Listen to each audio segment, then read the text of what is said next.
Ever wondered if your advertising dollar is really working for you? If your ad would have been here, you and more than 4 million people would be listening to it right now. Contact ads at xzoneradiotv.com. All Hit Radio.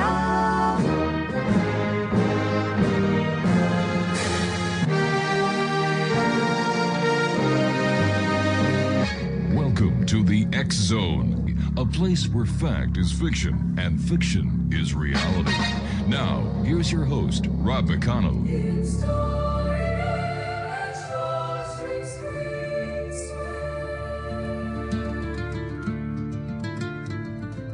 In a world where shadows dance and dreams take flight through the veil of reality into the night, Rob McConnell leads the way, a beacon so bright. With over 35 years, he ignites the light.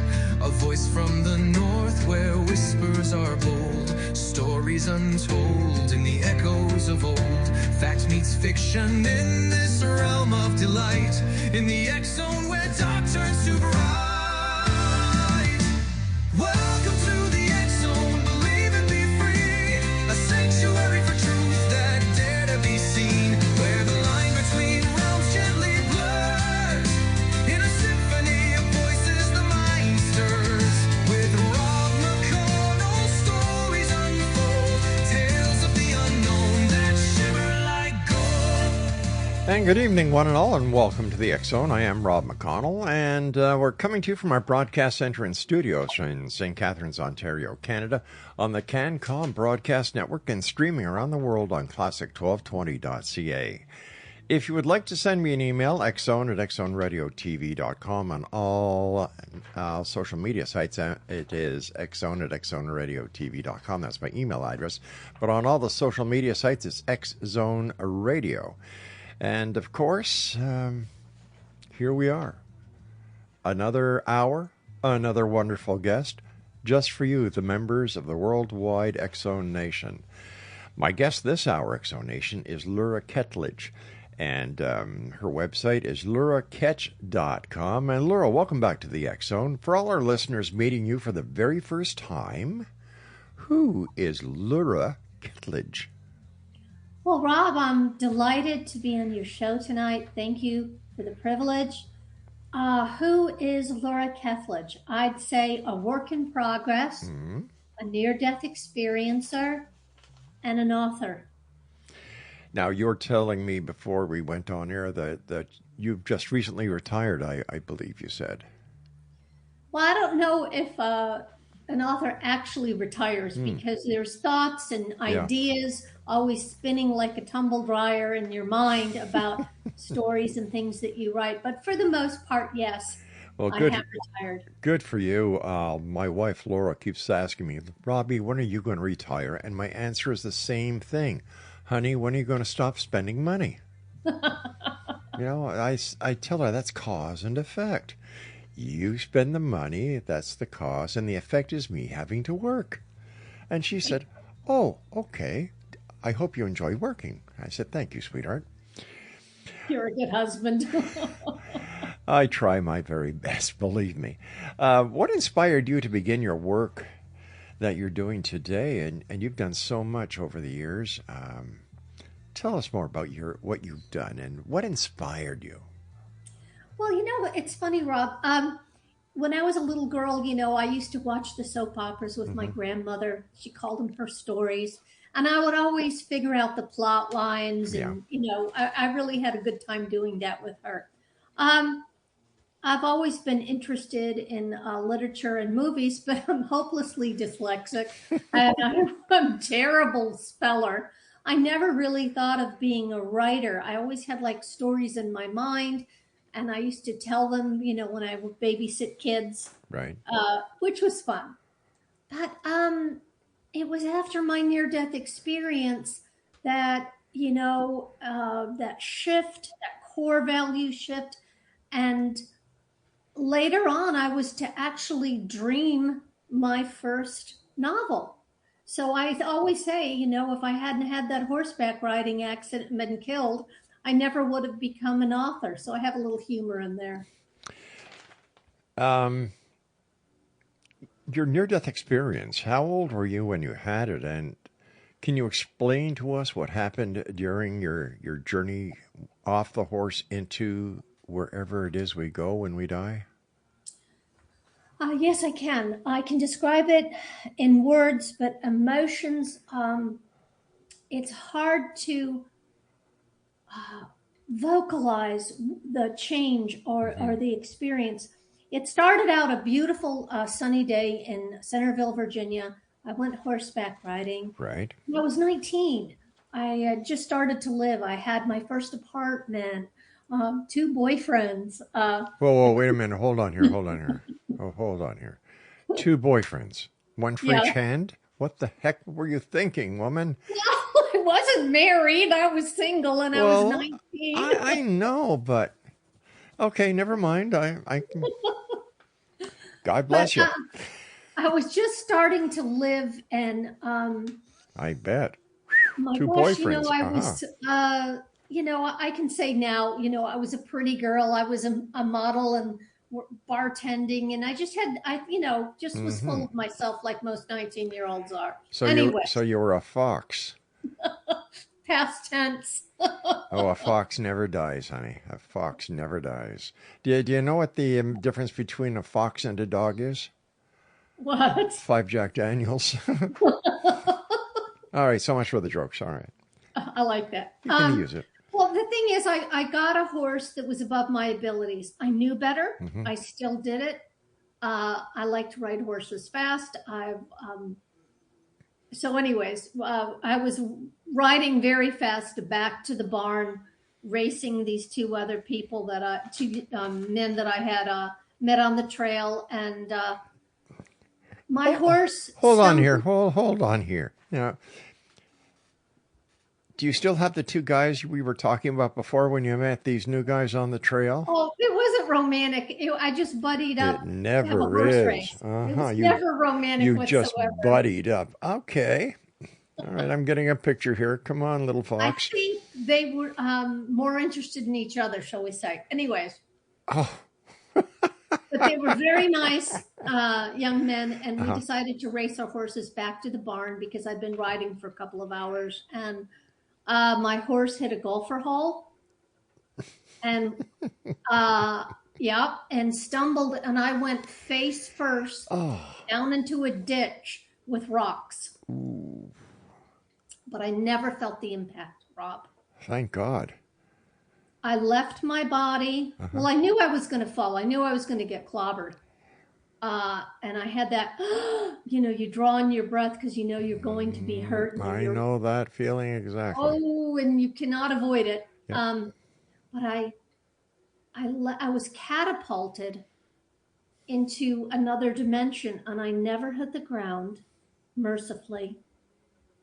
And in a split second, I went from being a carefree teenager to being hurled through this velvet, dark tunnel. But I wasn't claustrophobic. I wasn't in pain. And I knew I was dead. So it was so dramatic. So I had a roller coaster of emotions, being like I had just started to live. How could this have happened if I only hadn't, And those thoughts went very, very fast in my mind, faster than you and I speaking. More, it's hard to comprehend how that range of emotions. And I was suddenly stopped, and there was my grandfather. He died when I was 12. I adored him. And still, even when I talk about it, 45 years later, I can get choked up because, it was such a relief to see him. He was like, the most wonderful person, and I knew I was safe with him. And it seems like part of me kind of let go of my life. Even though I was upset about it, I was just so glad to see Papa. And then I started the journey, and it was nothing what I expected. Well, I have to preface something. I was in this choir. I went to church, Bible school.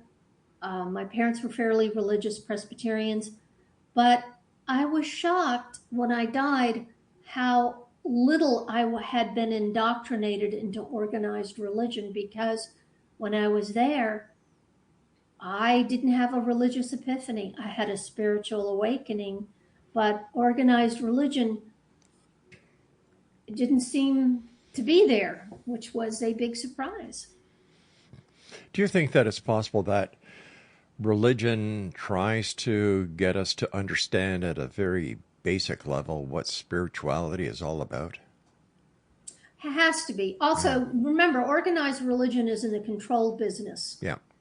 Number one. Number two, yes, and remember, people needed a moral compass, a guidance, so they wouldn't kill each other and do terrible things, and there would be some good in the world. So there's a lot to be said for organized religion, but I mean, people may not like what I'm about to say, but I believe through my own experiences that organized religion, well-meaning as it is man-made. Yeah.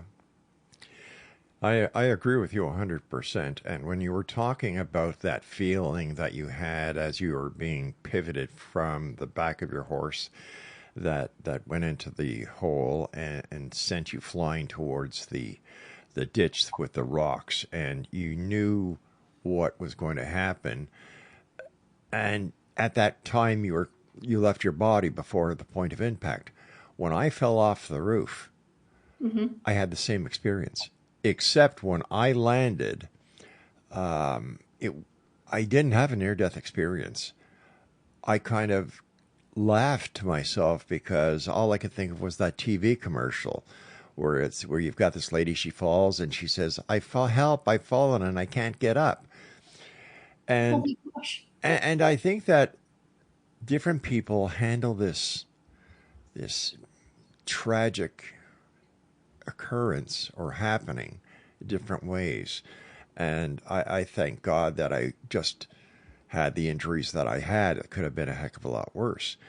But I think we all have inside of us the truth.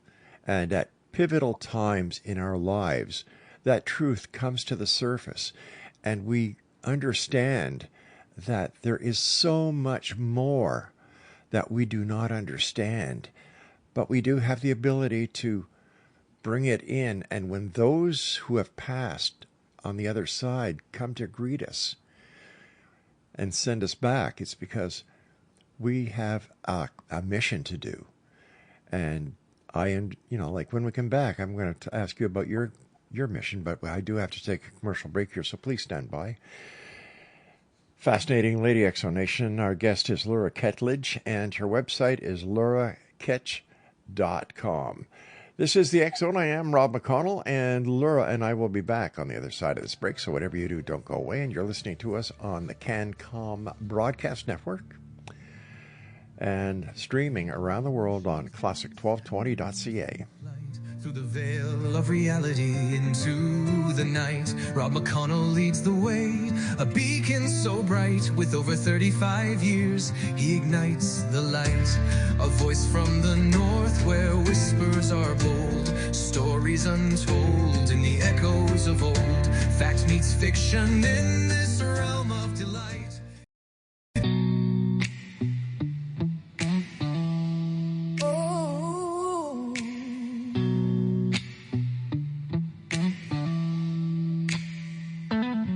Past midnight on Gate Street, the signal hums low. The static's alive and the shadows glow. Through the glass of the control room door, something whispers, we've been here before. Old footsteps echo the real sighs. The red on air light flickers and dies. Through the hallway, a chill creeps deep. CKTB never sleeps. Ghosts on Gate Street.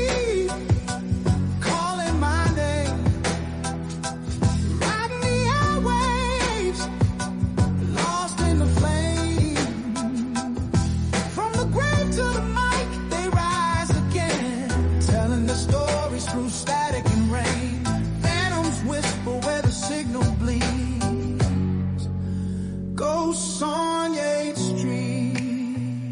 Exonation, our guest this hour is Lura Ketchledge, and she is the author of the Near-Death Saga book series.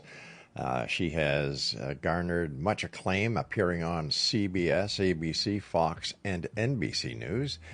Doing her best of writing on her Kentucky horse farm, Lura delights her readers by transporting them back into a time where a ghostly presence launches a flurry of urgent messages, cloaked in the mystery murder of a page-turning paranormal romance. Alrighty, let me ask you about your experience on the other side. Well, I saw my grandfather. We had a personal conversation that I too intimate to. Certainly, and I appreciate that. But it was quite painful, quite enlightening. It was family matters. And this, my grandfather had the most blue eyes like you ever could imagine. And he was all white, like translucent, but it was him. And he, didn't have the ravages of cancer, and he was okay. And to know he was okay was wonderful. Yeah. And the connection, I guess, was stronger than other family members that were deceased, because later on, when I was 34, my grandfather came and saved my life. Really? But he did. But in my near-death experience, my grandfather guided me through a life's review, which was extremely humbling. I didn't handle it well because I was a kid. I was 19. I would handle it very different. I'm 66 now. This was 1979, and I never heard about near-death experience or out-of-body experience or anything. If at all, I went into this with complete ignorance. But it was humbling to see the results of my actions. I hadn't done anything terribly bad. Just, your stupid stuff when you're a kid. Selfishness. But I felt the injury and the hurt that I caused other people as if I were them. Ooh. It was like seeing two things in tandem. Myself in the experience and the other person's point of view and feelings. That was a little shocking. My goodness. But before we go any further, could you tell me about the time when you were 4, when your grandfather saved your life? I was 34 years old. Oh, 34. I'm sorry. I thought you were 4 years old. I'm sorry. No, I was 34 years old. I had autoimmune disease, had gone to the hospital in terrible pain, and they did scans and all kinds of tests. And they just said, listen, you've got an inflamed liver. It's painful. You're going to be fine. It's just going to be a miserable experience for a few months. Don't worry about it. And I went home and I got worse, so I chugged aspirin. And I started sleeping all the time, and my body temperature and my blood pressure dropped a great deal. And one morning I woke up and I'm really not feeling good. And literally my grandfather walked through my bedroom door in living color. He sat on my bed. I was shocked. I was speechless. I was grateful to see him. And I kept thinking, oh my gosh, am I dead? And then he put his hand over my abdomen and said, your spleen. And as soon as I was able to, chirp out a response, react emotionally, he dissolved. And it was excruciating to lose him. He just disappeared. So I got up and I walked into the family room, and my mother was in the kitchen, and I was at her house. She was a registered nurse, and I was very ill. And I told her what happened, and I described the flannel shirt and exactly down to the false button that he had on his pants with his pleated pants. And my mother remembered that outfit that he had, and he'd had in 1960s. So I didn't know what to do about it. I just asked, I said to my mom, where is your spleen? I had no idea. I don't know anatomy. I'm not a medical person. I didn't know what to do. But a couple of days later, I heard someone, a female voice, whisper in my ear, spleen, spleen. And then I knew, like I got a shot of adrenaline and information, and I knew wherever my spleen was in my body, it better come out or I'm not gonna be here. I went and had a candid conversation with my doctor, and he said, listen, we can't run these tests again. Your insurance will pay for it. We've got no reason to take out your spleen. But he hesitated, and he said to me, but I told him what happened. I was pretty honest, and I didn't care if he believed me or didn't, or thought I was a wackadoo. That was okay. This was life or death. He said, I'm going to write you the physician's order to get the splenectomy, because I have heard things similar to this occasionally in my practice, and I'm not going to take the chance. So when I woke up after the surgery, and I wondered if anybody had done me a favor because it was horrible. My spleen had imploded, and I had the size of a man's hand, the size of blood clot, that size, dangling on, connected to my spleen. So a few hours, a few days, one thump on the abdomen, and that would have been all she wrote. So my grandfather loved me enough to come back and save my life. I say that's pretty wonderful to know that I'm still loved and that the connection never fades. Well, I thank your grandfather, because what he did was he saved you, and here you are today doing the great work you're doing. You opened the door for many people who've had near-death experiences. You've talked about it, and you've made them aware that they're not alone, and no, they're not wackadoodles, that what they have experienced, many other people around the world have experienced. So, thanks to your grandfather, and thank you for being so honest and upfront and sharing this information. Well, Rob, I believe I'm a bit of a coward, because I had my near-death experience at 19. I did not have the courage to speak about it until I got in my 50s. I guess you lose the embarrassment gene with age, but I didn't talk about it because I didn't want to be shamed or ridiculed. I was sort of in the closet. Wow. And but I had so many strange psychic experiences after my near-death experience that I wove them into my books, and I just thought, this is my truth, this is my legacy. And I talked about it publicly because there was nobody for me to hear all those years in the beginning, in my 20s. I didn't have anybody that this had happened to, that, I felt so isolated and alone. I thought, well, if my experience helps one person, I've done a good deed. Doing this show now for 35 years, I remember going back and remembering what the topics were. And we talked vaguely about near-death experiences back then. But over the years, they became more and more popular, and more people were talking about it, and more people were sharing their experiences. And then we had members of the medical community who finally came out and talked about near-death experiences, out-of-body experiences. And what was strange, weird, and bizarre 35 years ago is mainstream now. Yeah, I guess I had my accident. I was born at the wrong time. I don't know, but I think you were born. I believe everybody's born at the right time, and you decided to share your experience at the right time. I don't know what part of your life cycle, script was shared when you were supposed to tell about it, but I believe everything happens for a reason.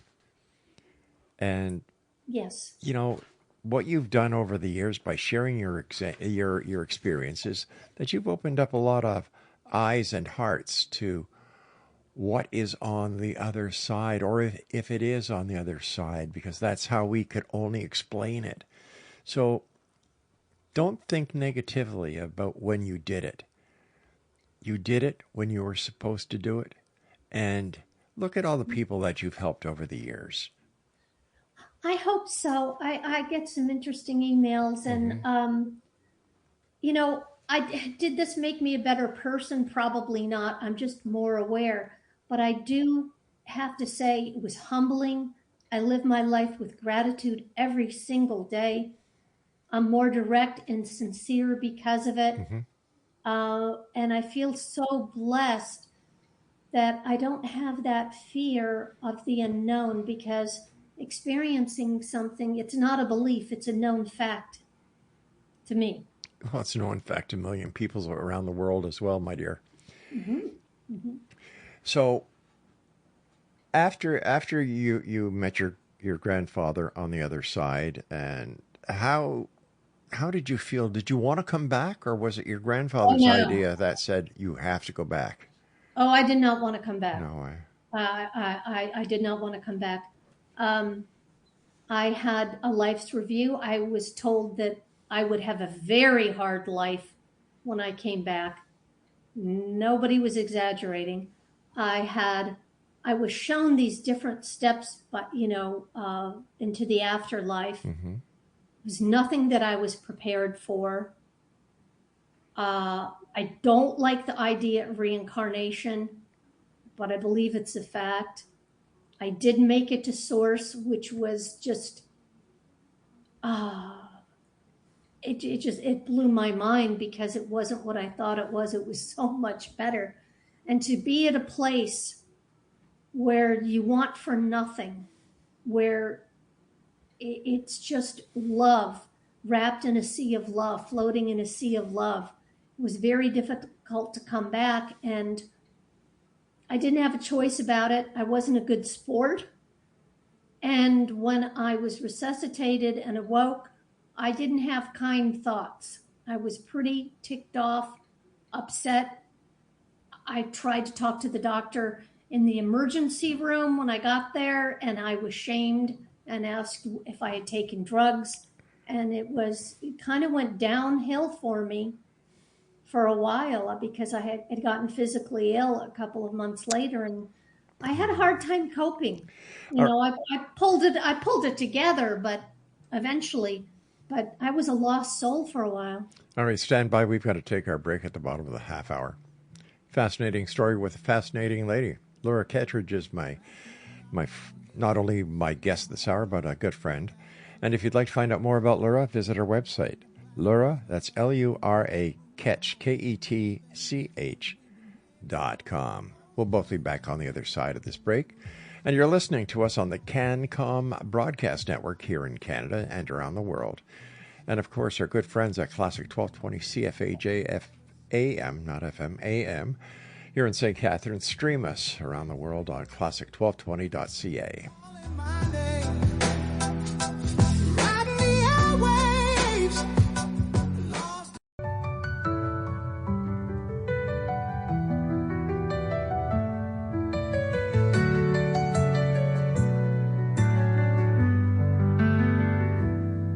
Some days I walk, some days I crawl, some days I can't feel much at all. My body's a maze that I try to read. Every step forward, a silent need. But I won't let this break who I am. I've learned how to fight, learned how to stand. I may fall, but still I rise. Through the pain, through the tears in my eyes. This road is long, but it's mine to tread. With every sunrise, I lift my head. I won't be defined by what I can't do. Still I rise, and I always will too. Exonation, Lura Ketchledge is our special guest this hour, and we were talking about your near-death experience. And you didn't want to come back. It had been a place that I guess nobody has ever put into proper words. Well, it was so hard to come back, because I felt I was home. Oh, I geez. felt I belonged. Mm-hmm. I felt free of all the worries that you have in physical reality. There's no taxes there. That's what I always say as a joke. And I knew I was going to have a hard life because I'd been told it was going to be hard. I was on my way back. My grandfather was slipping out of my view, and there were so many epiphanies and so much more that I understood, and it felt like that knowledge was being erased or taken from me. And I came back knowing less, knowing that I had experienced more. And I said to my grandfather, this has been so long. And I really couldn't have been dead more than like 2 or 3 minutes, or not breathing for 2 or 3 minutes. It really wasn't that long in physical reality time, but it seemed like I'd learned so much, and those lessons were being taken from me as I returned. So I looked around the field as I came back into my body. And I said, this is not reality. And it took me about 12 hours to really calm down and come to grips with things. When you calmed down and you, like you said, came to grips with things, how did you feel? What did you realize that you had never realized before? That there's a continuation of existence after death. That I came back to a place where my grandfather was not. Mm-hmm.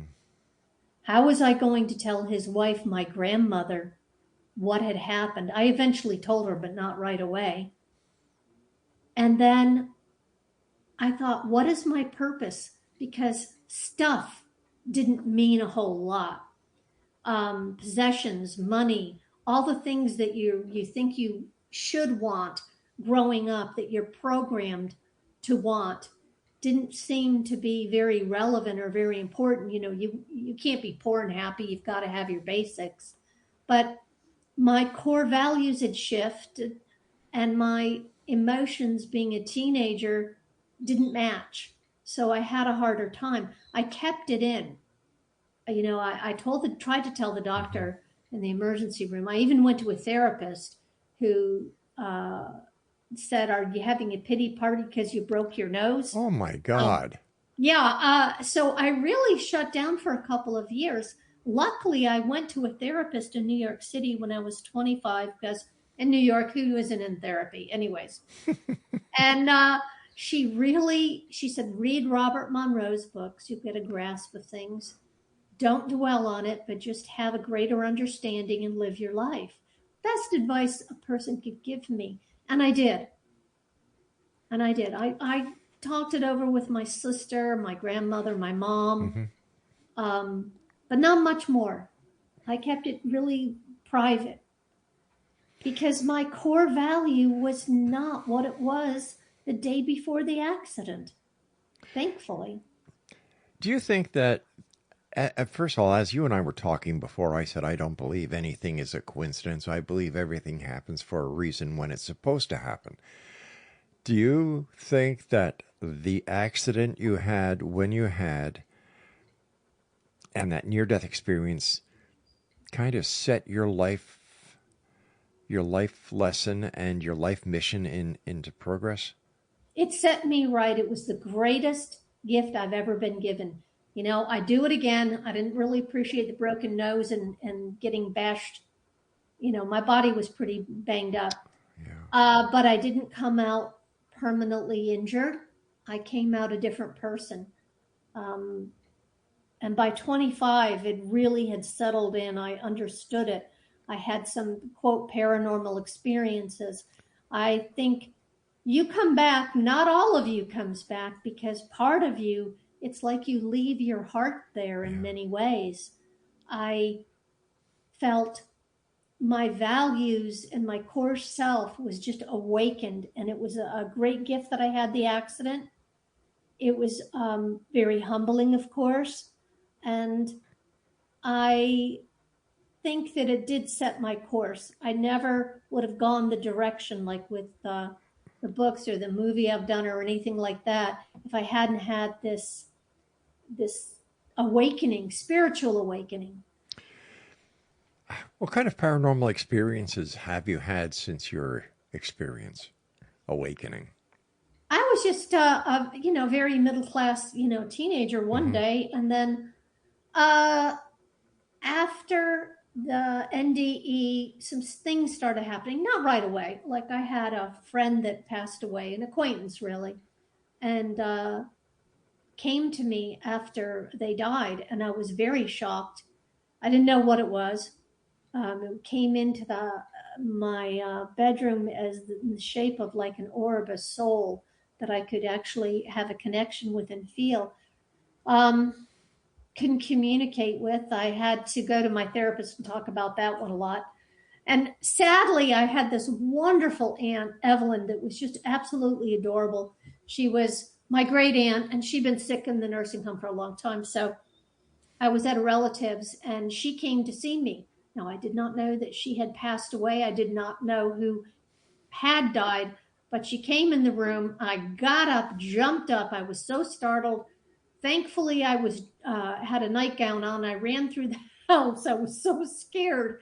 I was shaking because I had been so shocked. So I called my sister the next morning and I said, okay, who in the family died? Evelyn had died. And then I felt very ashamed for getting up and running. Things like that had started to happen, quirky things.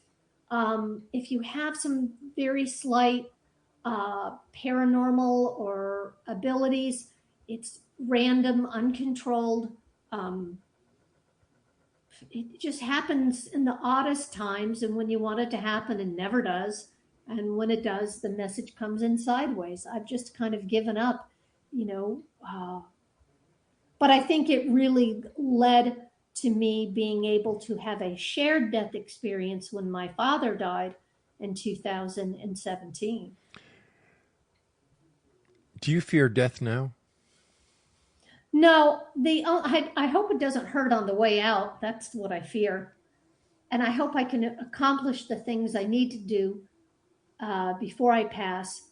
But and when I do pass, it's going to be a relief. Life's been hard, and the afterlife is a pretty exciting place to go. Tell me about the experience you had after your dad passed. Well, it was as my father was dying. I was both of my parents' caregiver for 5 years. My mother died of stage 4 cancer. God bless her. Heartbreaking, just Yes. heartbreaking. And then I was taking care of my father for several years before he passed. And he was kind of a gruff guy, but we got really close.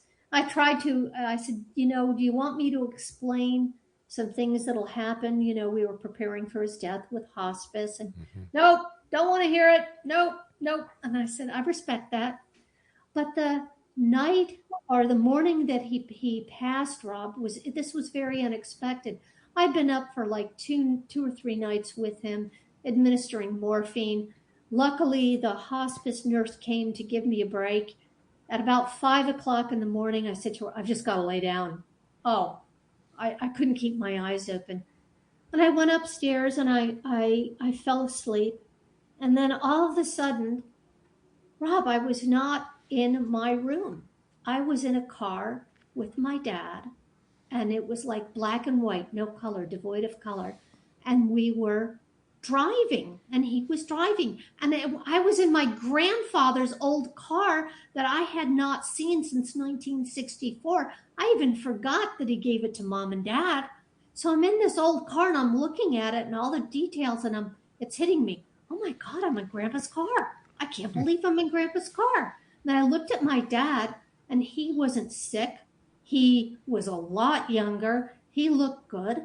And we stopped the car, and I got out, and I knew that this was a paranormal experience. It was very real. My vision was much better than in real life, no glasses.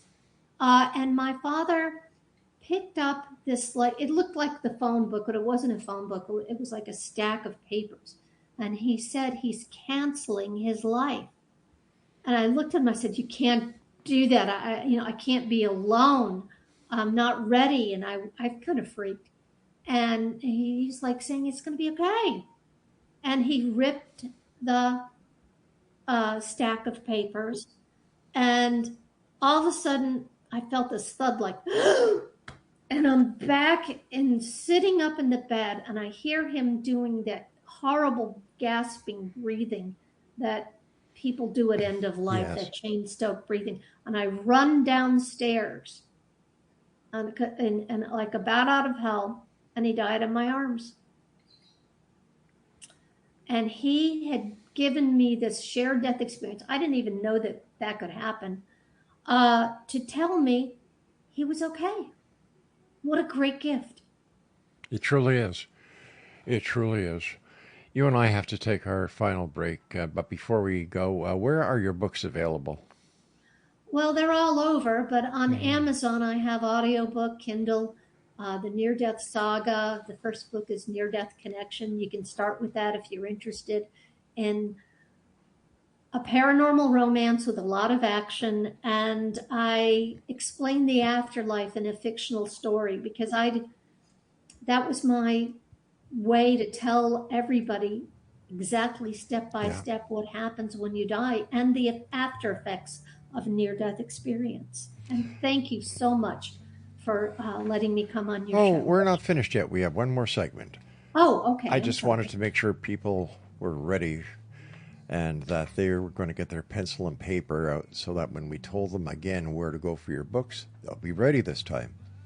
Lura, stand by, and X-Zone, if you'd like to find out more about my guest this hour, luraketch.com. That's LURAKETCH.com. This is the X-Zone on the CanCom Broadcast Network, streaming on Classic 1220 CFAJ here in St. Catharines. The stream is classic1220.ca. Don't go away.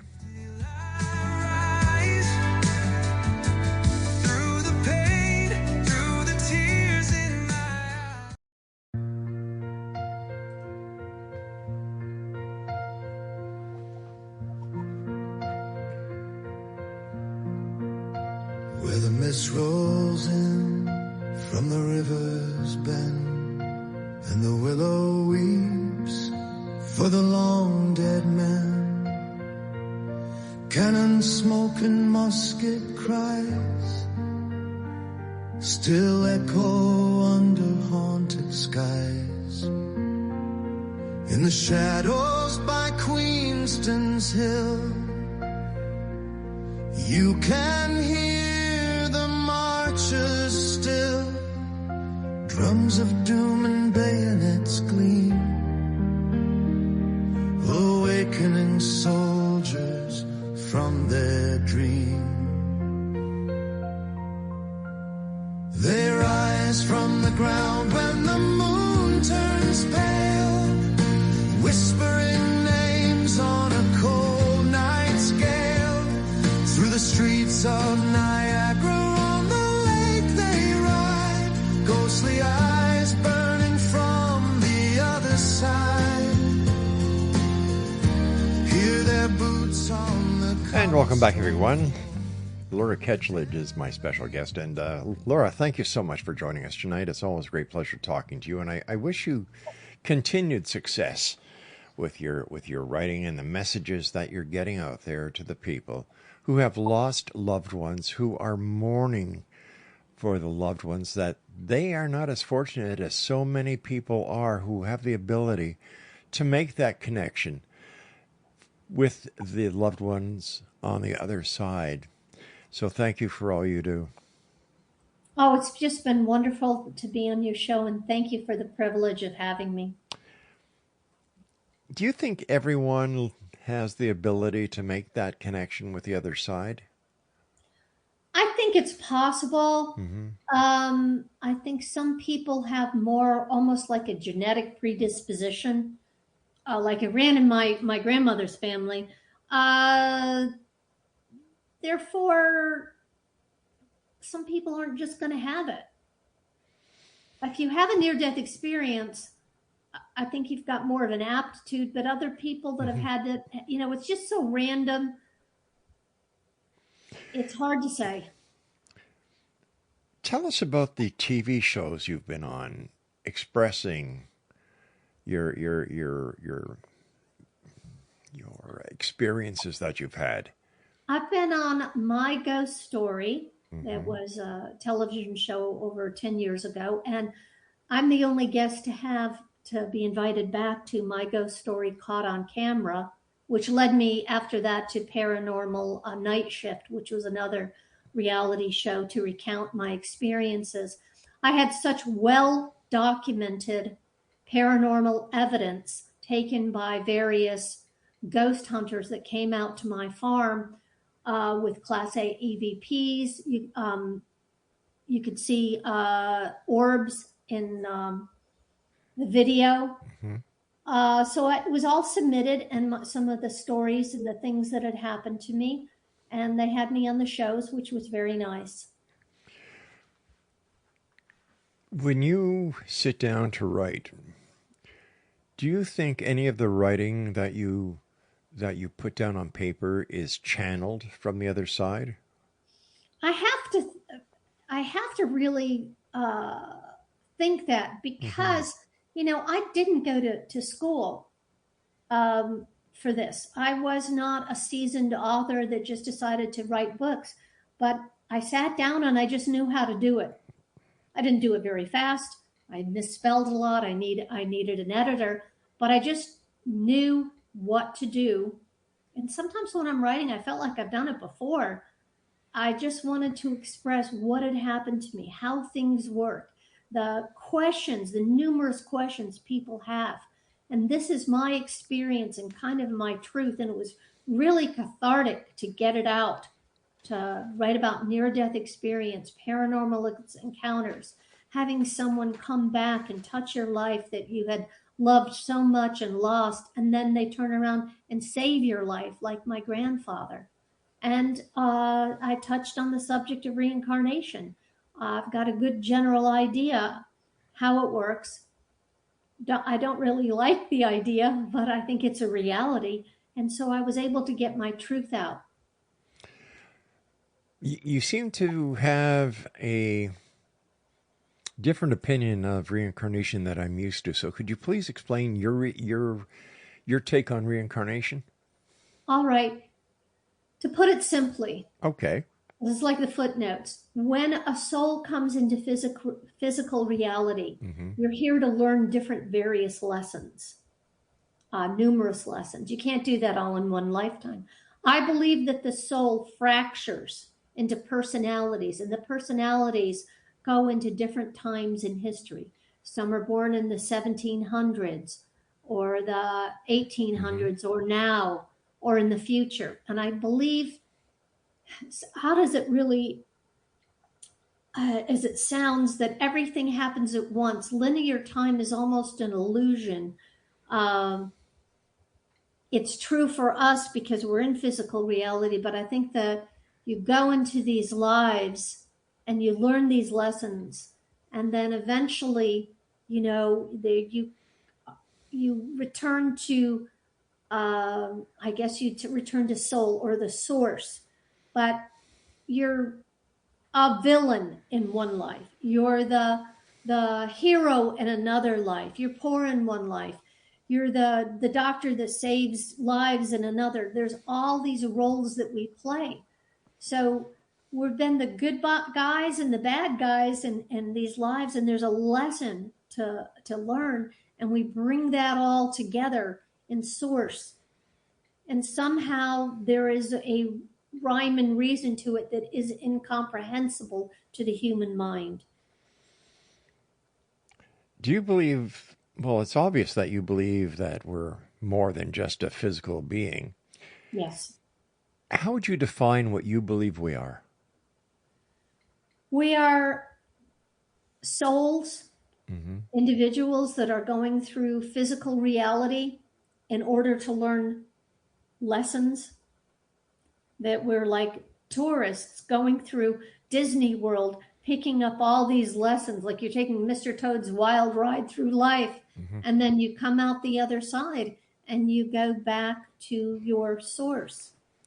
But if we're doing this, if we're doing all these different lives to learn, where is all this information going? Well, it's very important in physical reality. Being a human being, I think, is a gift, an opportunity to learn. I'm not that smart of a gal. This is just really what I've grasped with my different experiences. But it's valuable, the lessons that you learn. And they're not like things that are really important. I remember one time, I helped this kid that was lost. And I helped her find her way home. And I did this as a teenager, and I'd forgotten about it. But in my life's review, that was really a big thing. What matters is the opportunity to learn, to better ourselves, to stretch, to grow. Where do we take it? I don't know what the next junction is, because I only got so far in my near-death experience. I got to where, the souls, my past lives, or my personalities all assembled. I didn't go past that. So I don't know. Do you think it's possible that young lady that you helped who was lost was actually someone sent to see how you would react, and that you were actually being tested? I never really thought about that as a possibility. It could be. I think your good deeds. I mean, I'm not a goody two shoes. I've got a potty mouth and a bad temper at times, but I try to be a good person. I try to basically do no harm. I do believe it is essential that you try to help other people, or you don't hinder them. Maybe she was put in front of me for me to do something good. I don't know. It's a really, really strong possibility. Do you believe humanity is going through a larger shift in awareness in these days? People are people, and we are our own worst enemies in many ways. We are wonderful, exquisite souls that are, physical reality is basically like, bumper car. I mean, it's carnage. It's pretty scary. I think we've got more information out there, so people are hearing things, and there's more education. But I don't think people have basically changed. But having information and people understanding about near-death experience and the responsibility that comes with being a human being, trying to be a good person or a decent person, I think the word's out there more, and I think that is a good shift. But will it last? I don't know. Besides the time that you had your near-death experience and the experience that you had the night of your dad's passing, have you had any reoccurring visits from your dad or your grandfather since then? Oh yeah. I was able to, when I was in Paris. This is 1985, and my grandmother was very, very ill, and she was dying of a brain tumor, and I was on vacation, and my grandfather came to me and talked to me and held my hand. And it's so funny, when you are a child, an adult's hand feels huge. But as a grown woman, putting a hand, like an astral hand, a non-physical hand in his, I commented, I told my mom, she goes, yeah, my dad had really large hands. And I got to talk to him, and I was basically the messenger to talk to my grandmother and tell her certain things before she died. And she took a lot of comfort in that. When I came to her nursing home, I got off the flight and booked another flight to go to Syracuse to see my grandmother, and sat down and talked to her, and it really helped her. So I was the messenger, and I was glad to be of service. It's pretty emotional stuff. Lura, we have to say so long in a very few minutes, so please let our listeners know your website and, once again, where to get your books. My website is luraketch.com, luraketch.com. It has links to my book series, The Near-Death Saga, Near-Death Connection, Throwaway Horses, Reincarnation Connection. You can purchase them on Amazon, or you can just go to Barnes & Noble. They're all over the internet, and you can listen. The audiobooks are really the best. And it's been great being on this show. Laura, it's been great for us too. Please take care of yourself, and I look forward to the next time you join us back here in the X Zone. So until then, my friend, always the best, and keep your eyes to the sky and your heart to the light. Thank you. X Zone Nation, I'll be back on the other side of this break as we continue from our broadcast center and studios in St. Catharines, Ontario, Canada, on most of our affiliates, but there are those affiliates who only carry us for 2 hours. Don't go away. And always, always believe in the impossible. Anything is possible if you believe, because belief is the strongest power in the universe. Don't go away. The streets of Niagara, on the lake they ride, ghostly eyes burning from the other side. Hear their boots on the cobblestone floor, the dead